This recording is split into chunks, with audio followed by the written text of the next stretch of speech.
Hello, everyone. Thank you for joining us on this episode. My name is Peter Deswood, and I am here with Lacey Trujillo. Lacey is a color designer for Nike. Thanks for joining me, Lacey. Yeah, I'm excited to be here. Thanks for having me. Absolutely. So let's start. I usually have people talk with me about their tribal affiliation, their clans, and where you grew up, where you're from. hmm Hi everyone. Yat e Lacey Trujillo Yanisha. Ashi Hinishlan Sinsakani Bashichin Kia Ani Dashachedo Badani Dashanala. Hi everyone. I'm Lacey Trujillo.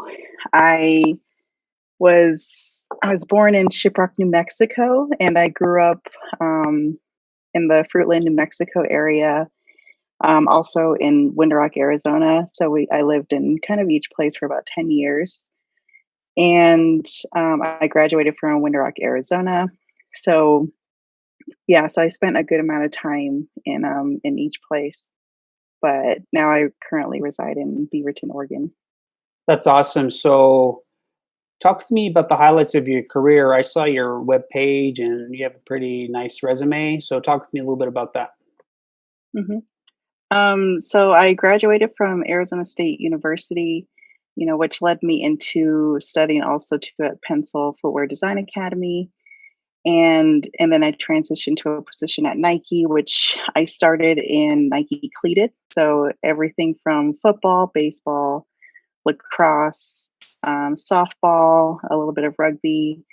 So that's where I started pretty much my career, and that's where I designed a lot of on-field footwear. So there's a thing called like promo, so stuff in promo, and then in inline is a lot of things sold in stores. And so I worked on a lot of just like the customized footwear for like on field, for a certain amount of like athletes.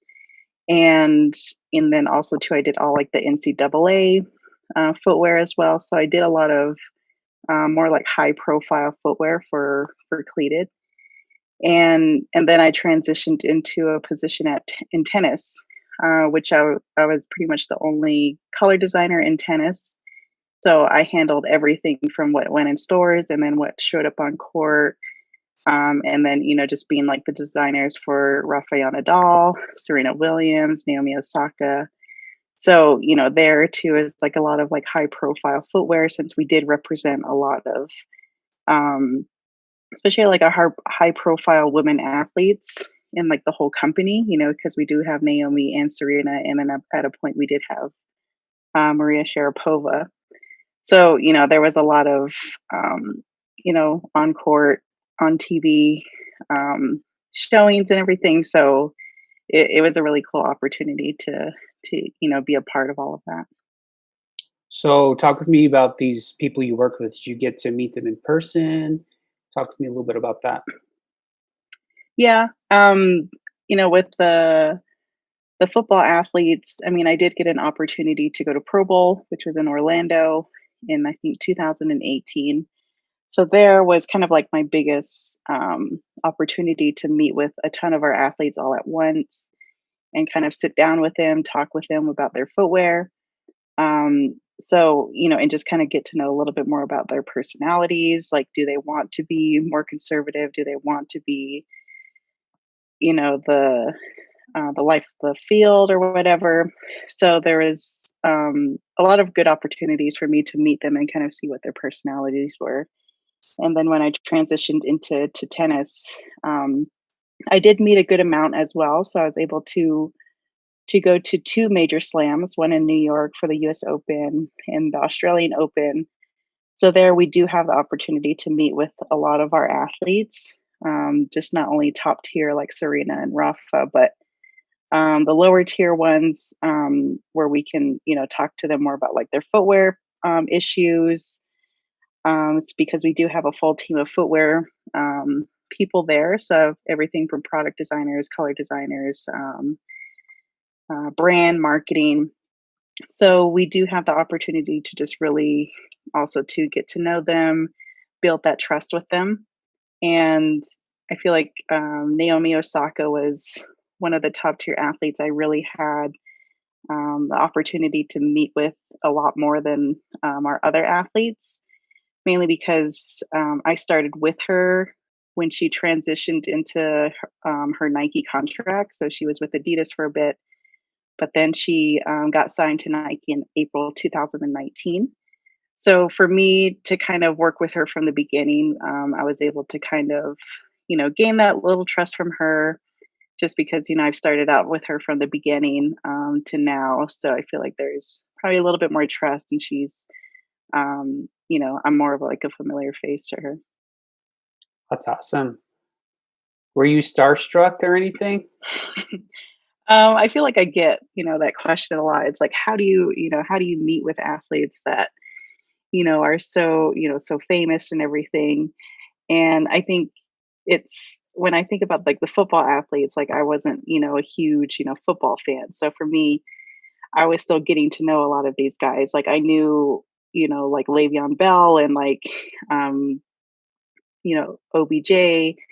So it's like, I knew some of them, but then, when I meet with them in person, I was like, what was your name again? So I feel like, maybe that humbled them a little bit more just because, I didn't know every one of them. But, I feel like in tennis, it's a good amount of them too. I feel like even all the athletes that I have met, they're just really down to earth and easy to work with. I feel like they trust you that you're the expert in what you're doing. So they trust that the I know color, backwards and forward, and so it's like they know I know more than them for them and like with the designing shoes, what they can do with it. So they kind of trust that process. But I think for me, it was just kind of like knowing that, okay, these are just people. A lot of them are just, like what I said, down to earth and easy to talk to, easy to work with. So you start just seeing them more as like people rather than like, oh, this is, Naomi Osaka. She's like number one in the world. Like it's hard to get yourself hyped up about that because it's like okay then you're just going to start making yourself more nervous and it's like so I think what they expect too is for you to just treat them like any other person because I feel like they deal with a lot of people that are starstruck and just want like autographs and want so much from them where like they just want that that normal part of life, a part of what they're doing. And especially like at Nike, we do promote, I guess, normalcy for like athletes just because, we can't really walk up to athletes and ask for autographs or for photography or photographs. And we just kind of have to pretty much keep it moving. Like we may like, give them a wave or something, but we still try and treat them like, this is their safe place, that they can come to campus and not be bombarded by fans and everything. So that's kind of what we do. It's just kind of make them feel comfortable. That's awesome. So you didn't get any autographs or any selfies with them at all? No, I think it was different from back then because I know a lot of like my design directors, like they had like an even more like personal relationship with them.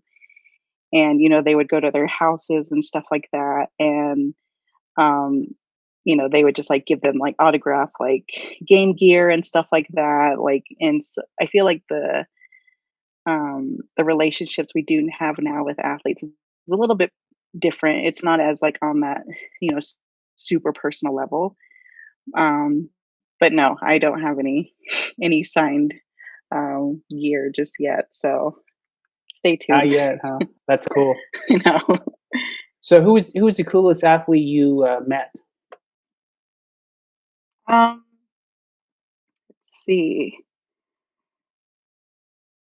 I mean, I feel like right now it's like Naomi Osaka is kind of pretty cool to know. um, I still haven't been able to meet Serena yet, so I feel like that may, kind of, surpass. But just because Serena, I feel like she wasn't just anyone that she's just not a tennis player. She represents like so much more. So I think as of now, Naomi Osaka is pretty high on the list. So it was always between Serena or Michael Jordan. I did get an offer. I saw Michael Jordan on campus before, and I'm going to tell you, I am the biggest Michael Jordan fan ever. So to see somebody like my hero just walk past me, I couldn't breathe. My hands were shaking. But yeah, so that's still to come as well. That's so cool. So, you think about this, right? I know you talked about traveling to New York for the US Open and to Orlando for the Pro Bowl.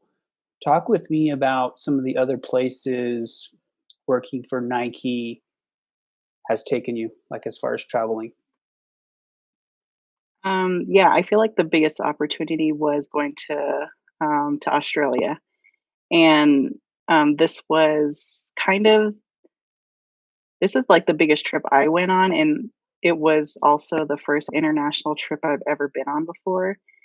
So I think it was like a huge. It kind of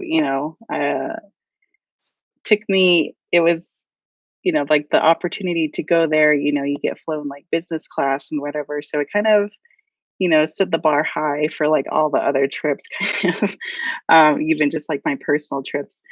But with there, I was able to go to Melbourne, Australia, which is where the Australian Open is located, and I was able to kind of travel to Sydney for maybe like added on like another few more days just to see more of the culture, like the people, and to since for me with like designing, I need to kind of know the culture and get inspiration from wherever I go to kind of bring it back to campus and put it into my work to kind of design for the future Australian Opens.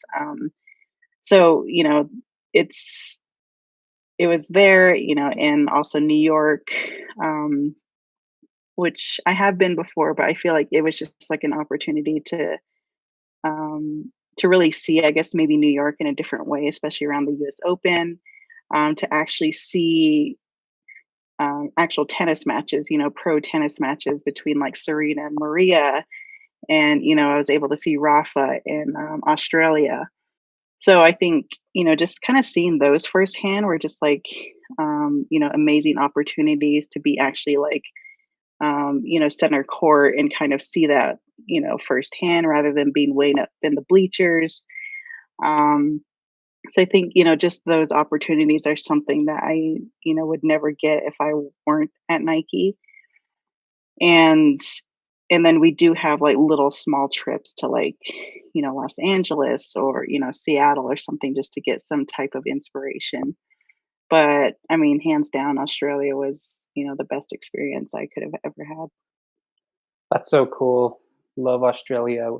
I went to Australia my senior year for an Oh, all-star game, but yeah, it's went to what city? Sydney Okay. originally, and then up to I think it was Cairns and Brisbane, so up in the Mhm. Gold Coast area. I guess that'd be the eastern side of Australia, but just pretty cool. Nice culture. People really chill. But yeah, it was pretty awesome to go down under. And but so Mhm. talk with me a little bit about was it always your dream to be a designer? No, actually, I I didn't want to be kind of like a full blown designer until maybe I was like in high school. But I think for me, starting as like a kid, I think for me, I was always thinking about what I wanted to be when I grow up. And, kind of starting in middle school is when I really kind of started thinking about it, where I actually wanted to be a politician initially. And, I really fully immersed myself into this world of politics. And so that's really what I wanted to do is, go into the public service. But it wasn't until like I took a wood shop class in middle school. So in Fort Defiance, Arizona, and so there was this wood shop class, and honestly, I hated it from the beginning. But my parents kind of told me I need to at least finish it just to see, if it's something I would. eventually like. And, and there was like the beginning part of that class, we practice on like actual like drafting. So it's like a lot of like, angles and whatnot and clean lines and just like a lot of math and stuff like that. So that's where I was like kind of introduced to like what architectural drafting was. And so, I came back for like a second time, like second semester of it. And I feel like that's where I really kind of fell in love with it, like just kind of using, building things with my hands and just kind of like the whole drafting part. So that's where my teacher introduced me to like what architecture was. And because I didn't know really any design. And I feel like that was, um, we didn't have a lot of design courses or anything. I feel like well, especially like in Winter Rock area, but um, that's where he's introduced me like, you could do this, like you could build houses, and this is kind of like the type of work you would be doing. So I went into high school, doing architectural drafting and kind of, flew from there. I did like different like competitions. There was like native skills competition. There was like uh, was it USA Skills? So I was just like really, in love with this new thing, with like designing. And since I was young, I was just always interested in sneakers, and Nike to be specific. So, but I feel like at that age, I just never thought I could be creative enough to like actually, design shoes, until like I got to college and I was in architecture. I didn't like it at all, but then it led me into um, actually looking more at the different disciplines that ASU, Arizona State, did have. So I was like looking into graphic design, architecture, interior design, and then industrial design was something I never heard of before. But I feel like it just opened like a whole new world for me because, someone explained to me like this is product design. So this is, if you want to design shoes, in the future, like this is what you would major in. And so for me, I feel like, that blew my mind instantly. And I just really wanted to know more about like what this was. And, because like Nike was something that was always in the back of my head, but I just never thought it was something possible because, I didn't really know personally anyone that was, a footwear designer. I didn't know how to go about, this journey. So I was just pretty much just thinking like I couldn't do it. And but just kind of knowing there was a major that could push me towards that direction just kind of, blew my mind. And I knew this is what I wanted. And, without really telling anyone, I pretty much changed my major once I found out what that was. And, been on kind of this course ever since. That's so cool. I like that. I like that how you took a class in middle school, and that kind of shows the impact that teachers make on kids. It's these electives that we have, and just opening students' minds to different career opportunities. And like you said, Skills USA. I mean, that's a pretty cool competition they have in states, and just to help kids achieve their dreams or goals. And I think that's pretty powerful. So you mentioned something about sneakers. So are you a sneakerhead? Tell people what sneakerhead is. Yeah, I mean, honestly, I feel like I'm not as crazy as I used to be back in like, middle school or college. But I mean, what I would say is like a sneakerhead is pretty much somebody is that's just like obsessed with shoes. They know the inwards and outwards of shoes. They know all the different models, they know colorways, they know about like materials, they know about, what year shoes came out, when shoes are going to be released. So it's like, they're just kind of like on a sneaker watch where they're like always checking what's going to be coming out for 2021. And so I feel like it's just a person that's very knowledgeable about sneakers. And so I like what I said, I'm not really as crazy as I used to be, as far as like in high school, I used to like save all of like my birthday gift cards, my Christmas gift cards, and like save them so I could afford, these shoes that were going to be coming out the next year.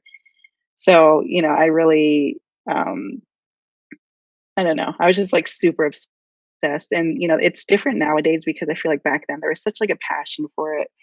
Whereas, technology wasn't what it was, even back then, just for me.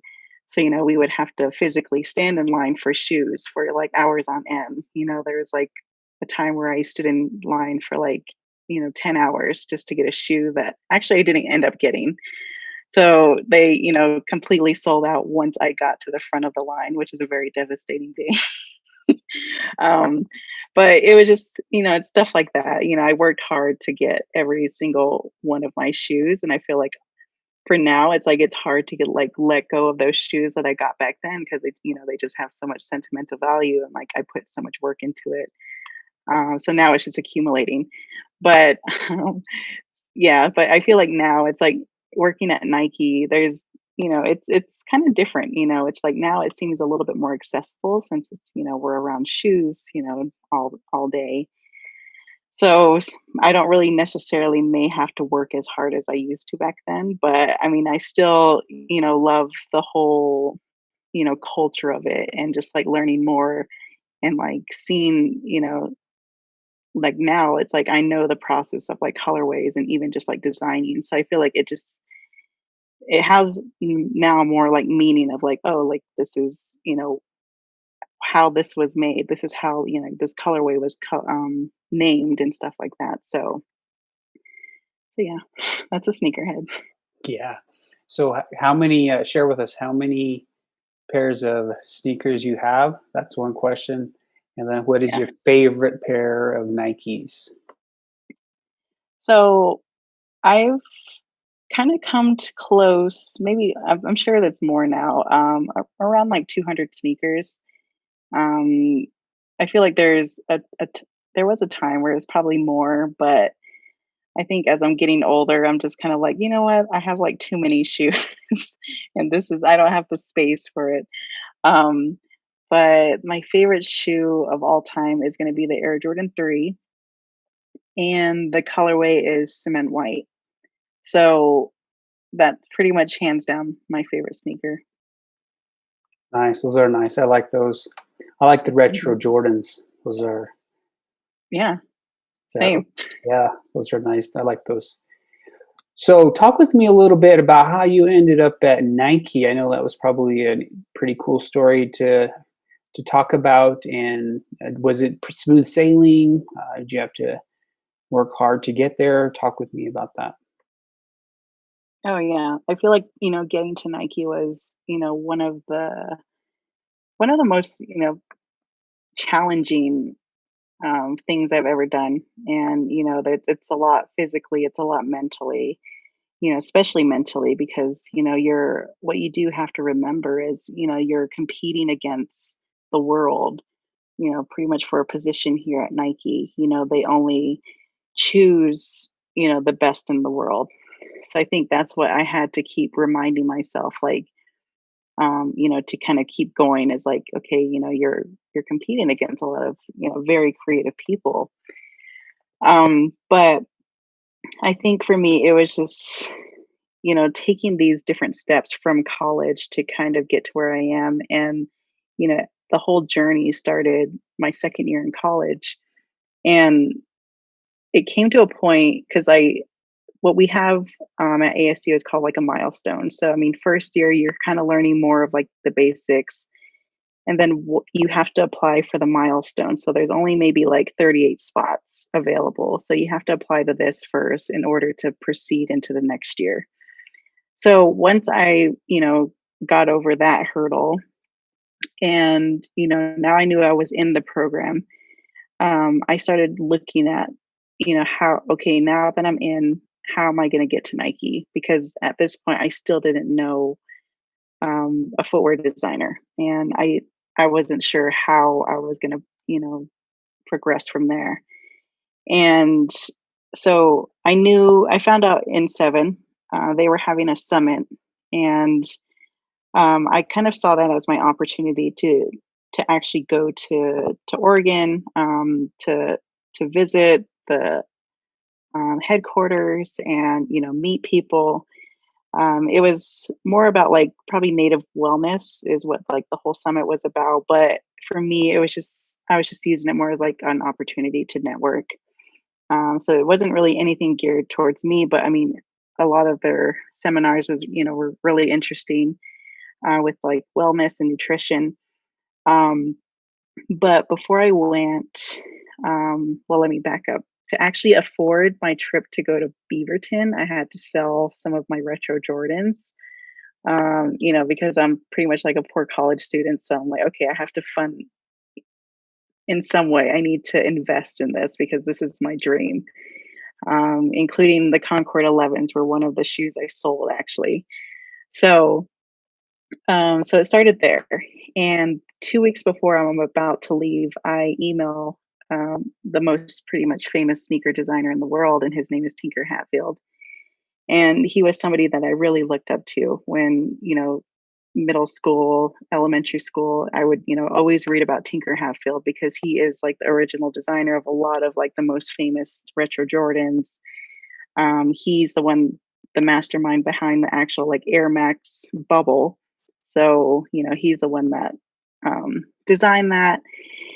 And so I reached out to him in a pretty lengthy email, um, telling him about like my whole life story, where I was from. I'm just like, this Navajo girl from the reservation. And, I told them about how I really looked up to him and Michael Jordan, and that I was actually going to be in Beaverton, for the N7 summit. And, it'd be amazing to meet with him pretty much. So, through various sources, I did find his email and I emailed that to him. And, I didn't have any expectations. But the next day, I pretty much forgot about it. And then I get an email from his assistant pretty much saying, Tinker has read your email and he wants to meet with you while you're here at Nike. So, that was a huge thing, I think, for me. And I feel like, um, just being somebody that grew up knowing who he was, knowing his designs. And now it was like he's giving me an opportunity to actually sit with him. So that was like, a huge thing. And so, I went to Oregon, never been to Oregon before. So, I flew there. And, once I got to Nike World headquarters, Tinker Hatfield was the first person, like that first meeting I had when I got to campus. So, how nerve wracking that was, just like a 20-year-old just kind of, roaming around trying to, find this place and whatever. But, Tinker was, everything I imagined and more, just because, he was super down to earth and he spent like 2 hours with me just wanting to know more about like my journey. And he gave me like a very rare pair of Jordans, which are the Oregon threes. So he gave me those, signed them, so I still have them. I mean, they're like a super rare pair just because they are signed. I mean, they were rare before because they weren't actually sold in stores. But that's kind of where everything started. That's where I knew, how powerful networking could actually be. And so from then on, I started, I went back to Arizona, and every chance I got, I was just saving money to be able to finance another trip back and forth. So I can, not only meet with Tinker more, but meet with other designers that I knew growing up. Just like since I found this email system, like I just started emailing as many people as I could and just kind of meeting, people, showing them my portfolio, learning more about like what they do at their jobs at Nike. So I really took networking to like, a different level. So, now that I look back at it, I've met with over 200 people at Nike. Just, some people, didn't work out. Some, are actually friends. Some are mentors right now. But that's where, it really helped me in like pushing me forward to like pretty much where I am because um, after that, I didn't get into any Nike internships while I was in college. But, I graduated from Arizona State and, um, oh, actually going back. So I worked at a retail store. I worked at Nike Scottsdale for a while, and um, they pretty much found out about my story while I was working there, and just kind of like, okay, there's this girl, she works at in retail, but she's like meeting like so many like high profile designers at Nike, including Tinker. So they actually interviewed me, and that whole story was shown to like there's a private like Nike network just for like employees, so they put it on that page. So I was pretty much front page, telling them my story of like, this young, designer has dreams of becoming, footwear designer at Nike. So I feel like that's what even to expose my name a little bit more, so which helped me with like, meeting with people. And so, it was kind of a hard time, graduating from college and still not having, an opportunity at Nike. And, for me, it was like, I was declined from an offer for like, internships twice. So, that's a lot of, um, that kind of, I guess, hit me hard just because, that's what I wanted. But, of course, I didn't get it. So, I graduated with pretty much, no offer or anything. But I did, through networking, have an opportunity to attend Pencil Footwear Design Academy in Portland, Oregon. So that program started, on June 1st, 2015. So I pretty much had like a 3-week period where I needed to graduate it, like, or finish my finals, graduate, and then move to Oregon because I knew at that point Oregon was where I should be. So I pretty much packed everything in my car and just drove to Oregon and moved there, and then settled there to start this program at Pencil. And how I describe Pencil is pretty much like a boot camp for footwear design. Dwayne Edwards, he started this program. He was a former design director at Nike and Jordan. So, he wanted um, to give, students like me opportunity, students of color, an opportunity to, get into these programs and stuff like that. And so it was maybe like a 3-week course of learning everything from design, from like starting to like from research all the way to like an actual prototype, and then we have to present to people in the industry from like Nike, Under Armour, Adidas, Keen. So that's kind of like our introduction to the footwear world. And so, in Pencil was it's very well known amongst all like the shoe companies. So they know Dwayne is teaching us what we should know when we get into the corporate world. So, you kind of already have like, um, kind of like a little one step ahead of others if you went through Pencil.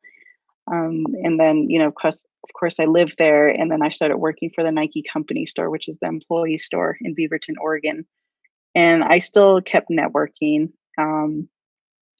And, it led me to having this interview, which I actually didn't even know it was an interview at one point. And, I was just told there's 2 design directors and they want to meet with you. And I thought it was just kind of like me taking through with them my portfolio. But towards the end of the conversation, they're like, okay, we actually have 2 positions available for color design. They're like, are you interested? And I'm like, well, yeah. And they're like, "Okay, well, we'll be in touch with you in like a couple days." And then I get that email pretty much saying, "Welcome to our Nike team." Like, we're really excited. So, it just shows too, just like how powerful networking can be, because this was a position I didn't apply for, but with me kept like, going back to designers, keep showing them my work, keep showing them how persistent I am into getting into this industry, you know, opportunities will literally, fall in your lap, which I didn't know was an opportunity at that point. But it's like, eventually I knew it was going to come. But that's kind of where, everything just started, was just like me. crazy, crazily networking with people, which landed me into the right hands. Oh, that's awesome that just thinking about that, the chance of the guy going through emails and pulling your name and responding, setting that appointment up to meet with you when you went up to Beaverton to, I mean, being selected, that's pretty phenomenal and exciting. So you mentioned something when we were talking about the N7 program. Can you Mhm. give me a little bit of details about that program? Yeah, so, I mean, just to clear it up, I'm not a part of N7 right now, but to talk about more of like the N7, I guess, brand at Nike, it's kind of, to explain it, it's like a brand like Jordan brand off of like Nike. So it's kind of like it's a little own of its thing. But they do cater to, the Native American communities of the world. So, even to a portion of their sales, goes back into like sports programs and anything to help with like the Native American communities with like staying healthy. So, they do collaborate with different tribes as well to put onto their product with like different graphics or colors. So they try and really, stay true to telling stories of different tribes of the U.S. So it's of course it's a huge thing, especially at Nike, and even too, it's just like a huge thing for our native people to be represented in something as huge as Nike. Um, but it's a great brand. It's they're helping our native people. So yeah, that's in seven. That's awesome. So I recently, actually, I think it was a year ago, I saw your presentation here in Farmington, and is that something that not is that Nike's attempt at community outreach? Yeah, I know. So for me, that was something I personally did. It kind of started from um, me being at Arizona State. I collaborated with one of my former professors, and because I think what he saw as a need was, at that point, I was like the only Native American in the program. So he was asking me like, why don't we have like more, Native Americans in our design programs?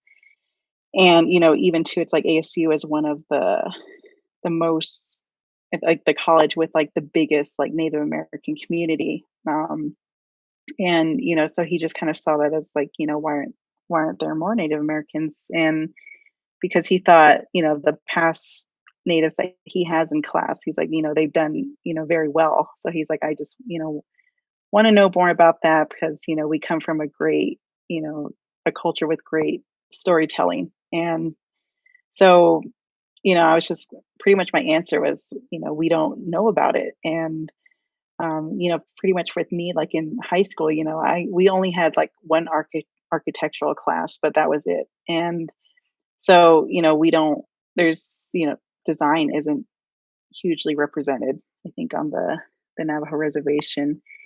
So that's kind of where we started planning out like, okay, like, well, why don't we do something about it? And so this was just us, together, just like not really pairing much with ASU as far as like funding. So this was just more of like a self-funded trip. And but we do promote ASU and just kind of talking more about like what ASU offers as far as like design programs and kind of educating, because we were talking more with Navajo students. So educating the Navajo students about design opportunities, like at ASU and then beyond of like what you could be doing, as a career. So it's just kind of, giving students an opportunity to know more about design, industrial design. And, I graduated, but we still continued this. So, my teacher still represents, with ASU, and I kind of share more of like my story, my career of like, this is what I'm doing with my degree, my industrial design degree. And I know in the future Nike is actually wanting to get more involved with student outreach. So this is kind of something they're starting to introduce, and starting to build like a team of like different designers, or even just Nike employees in general, and going to different communities, just like not Native American communities, but just going to Black communities, Latino communities, and just kind of trying to introduce, and even just like inspire alone, different communities within the US. So I think that's kind of more to come, but right now it's still in the works. That is cool. That was probably one of the best presentations I've seen. I know my students, there were about 8 students there, and they were completely engaged. And it kind of helped out that you gave away some Nike swag as well, Oh, and gave shoes away. But I mean, it was powerful, and I liked how you talked about like you're saying your journey to being at Nike, and gave kids a an idea of what possibilities, mhm. dreams, being achieved. So, are you still available to give the presentation that I saw you give? Oh yeah. I will be doing. I feel like this is something that's always going to be ongoing for me, and just going to different schools is something I feel like I'm really passionate about, and you know, I feel like just kind of inspiring different students is, something I just really want to do. And, that's my way of like giving back to like my community. And so, I mean, it's for me, it's always just going to be an ongoing thing, of just like coming back to the reservation, just visiting different schools, and, really anyone who's willing to, invite me, I'm like always available. And I'll always bring, even to a team of different, native designers if that's a thing. But yeah, I'm always going to be pretty much doing this. That's so cool. So, what advice would you give a student, middle school, high school? Um, for example, if you were back in middle school and someone was to talk with you, what advice would Mm. you like to hear, and what advice would you give? I think, especially at that age, it's kind of more, you know, your very early stages of like, um, finding out what you really like. And I feel like that's a part where you should just be focused on, is just kind of trying as many new things as you can. With me, it's like, yeah, that going to a woodshop class was, one of those opportunities that I was trying something new, but I didn't necessarily like in the beginning, but I really loved towards the end. So I think at that age in middle school, it's just learning to be open minded and try new things, even though you may not think you like it at that moment. Because you will stumble upon something that you really like that you didn't think you would before. But even too, that's always going to be an ongoing thing. Even now for me, it's like I still try and push myself to try new things. Get out of my comfort zone. And then when you start to get into high school, that's when you'll really start have to think more about like who do I want to be? What do I want to be when I graduate? And to start really thinking about, I think it's helpful to think about what you're passionate about first, rather than thinking about, what's going to make me the most money, what's going to probably make, maybe my parents or whatever more proud. It's going to help if you really think about what you want to do first. And because you're going to be doing this for a while, so it's like it should be something you're passionate about, something that you enjoy. And um you know and that was like for me. But I think even just to help with that whole process, it's just being open to talking with people, sharing this with other people, especially adults. And I think that's what something I really benefited from, was just speaking with like my teachers, my professors, sharing with them, my dreams, my goals. And I feel like that only helped me because, they do know people that that I don't know and that they can help me, get to this goal a little faster. So it's just kind of being more vocal about like what you want to do. But I think the biggest part is just knowing that this is what you want to do. This is something you're passionate about. This is something that you like first and foremost. Um, and, that's only going to help you, you know, pretty much inspire yourself, motivate yourself to like want to do better. I like that message. You know, looking at keeping your options open and trying multiple experiences. That's I like that. Just keeping your horizon open. Is there anything else you would like to share? I mean, for me, I think it's the biggest part of like my message that I talk to students about is, there's literally no limits to what you can do. And, whether it's middle school, whether it's now, it's, there's possibilities are endless. And, you just kind of have to go out and get it. It doesn't matter where you're from.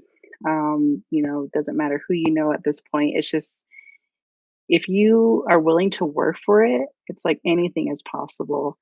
Um, I just came from a small town of like, Winter Rock, Arizona, but, to be traveling to, Australia and like meeting, people like, Rafael Nadal or Naomi Osaka, it's like really you can achieve anything and you just have to put your mind to it and you're just going to have to be willing to work for it because none of my journey was easy whatsoever. And, if I really go back into it, there was just a lot of probably more downs than there probably was ups at some point. But you just kind of have to keep, being persistent, persevere, and just know that it will happen at one point. It's not going to happen all at once. It's going to be years, maybe, a decade before it actually happens, but you just kind of have to keep pushing forward. But just never let anything hold you back, especially being Native Americans. It's like, represent your people well. And, for me, it was always scary. It still is scary, just always being that only Native American in the room. And I think that's something we should be thriving upon rather than being afraid of. And because in college, it's like yes, I was the only Native American in my class. At Pencil, I graduated as the first Native American in Pencil Academy. And then currently at Nike, it's like I'm the only, of course, Native American in my group. I'm the only woman, and also I'm the youngest. So, there's all of these, but it's like I still stand my ground. I still, you know, um, I'm not afraid of it. I kind of just learn to thrive in it. So it's just kind of something that you just kind of have to teach yourself to be comfortable with being uncomfortable. So, that's kind of my message to everyone. That's awesome. Three areas where you're first, and that's pretty Yeah. powerful. Wow, amazing story. I tell you what, very inspirational, and will make an impact on our youth's lives and the possibilities that are out there for our people, and for people of color, and more specifically for Navajo and for females. So, how can people contact you if they want to hear your presentation, maybe virtually or maybe when the pandemic's over, face to face, like I had seen the presentation that you gave? Mhm.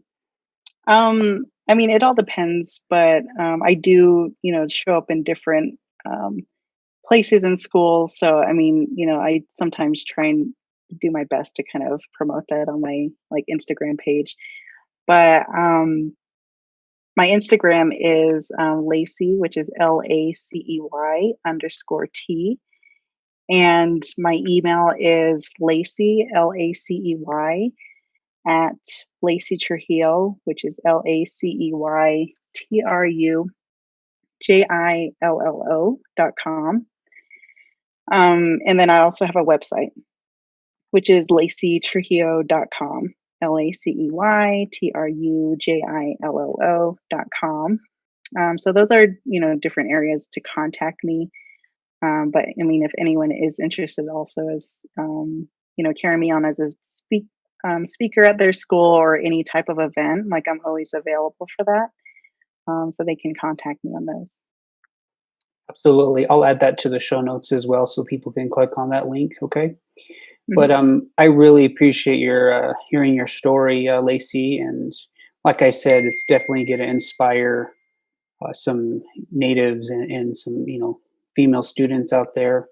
But I have three daughters, so it's pretty important for me to make sure that natives are represented, in every aspect of business and in life. But it's just powerful to hear your story, and I appreciate the work you're doing. And there's a lot of people that look up to you, and I appreciate you taking some time away from your family to interview with me.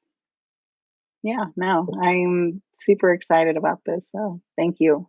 Absolutely. If you could send me a couple pictures of yourself, that way I can put on the back of the podcast, a background image. Okay.